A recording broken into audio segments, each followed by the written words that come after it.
year 1912, the great ship known as the Titanic went down in the icy waters of the North Atlantic Ocean.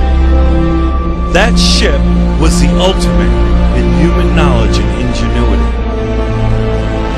God himself couldn't sink this ship, one of the crew members boasted. All conceivable possibilities and emergencies were prepared for, so it seemed. On April 10th, the ship set forth on her maiden voyage. 4 days later, a series of urgent messages came in on the ocean liner's radio. There was a mass of icebergs lying directly in the path of the speeding vessel. Warning after warning was sent to the bridge. 6 times the warning was received and ignored.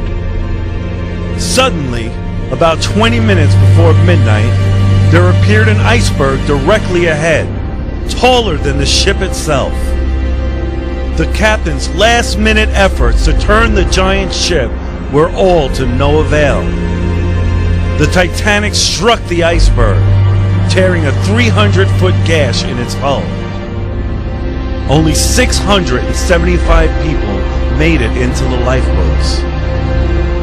At 2:20 a.m., the great ship heaved and plunged into the black waters of the Atlantic, taking 1,500 souls to their untimely deaths.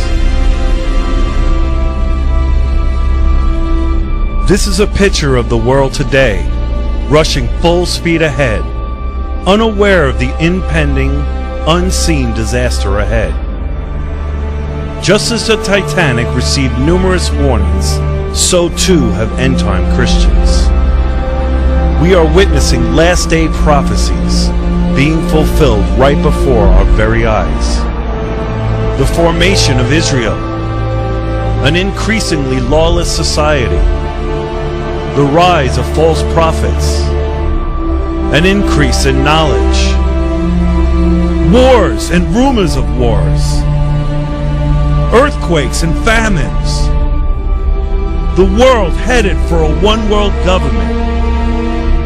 Everything is unfolding just like the Bible predicted it would.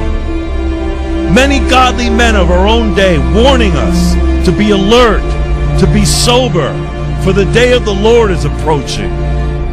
Now is the time to separate ourselves from the world, to consecrate our lives anew to Christ, to repent of carnality and sin. Jesus warned us, watch out. Don't let your hearts be dulled by carousing and drunkenness and by the worries of this life. Don't let that day catch you unaware like a trap. Yet, the great majority of confessing Christians seem impervious to such warnings. They're still running around the deck of the ship with the rest of humanity, feasting at the world's banquet table, unconcerned by such alarms. Their constant round of indulgence in sports, network television, and carnal internet fare reveal where their true devotions lie. They're drunk with the spirit of this world, unprepared to face what is quickly heading our way. However, there is a remnant. They've heeded the warnings. They're already heading for the lifeboats. They are doing their utmost to separate themselves from this fallen world system. They're turning off their TV sets. They're limiting their time on the internet and slowing down the pace of their lives. Their hearts are in heaven and their focus is on the eternal. What about you, dear friend? We can't continue to linger between two opinions, to live our lives with one foot in God's kingdom and the other in this world. The warning signals are clear. Come out of her, my people, lest you share in her plagues. Make no mistake about it, there's a giant iceberg just ahead.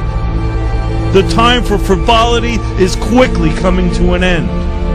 The alarm bells are already ringing. The warnings have sounded. Do you hear them? Are you getting into the lifeboat? Or are you still on deck gorging yourself with the world?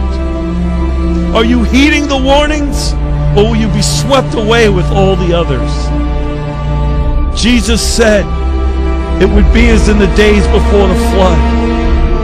They were eating and drinking, marrying and giving in marriage, until the day that Noah entered the ark, and did not know until the flood came and took them all away. So also will the coming of the Son of Man be.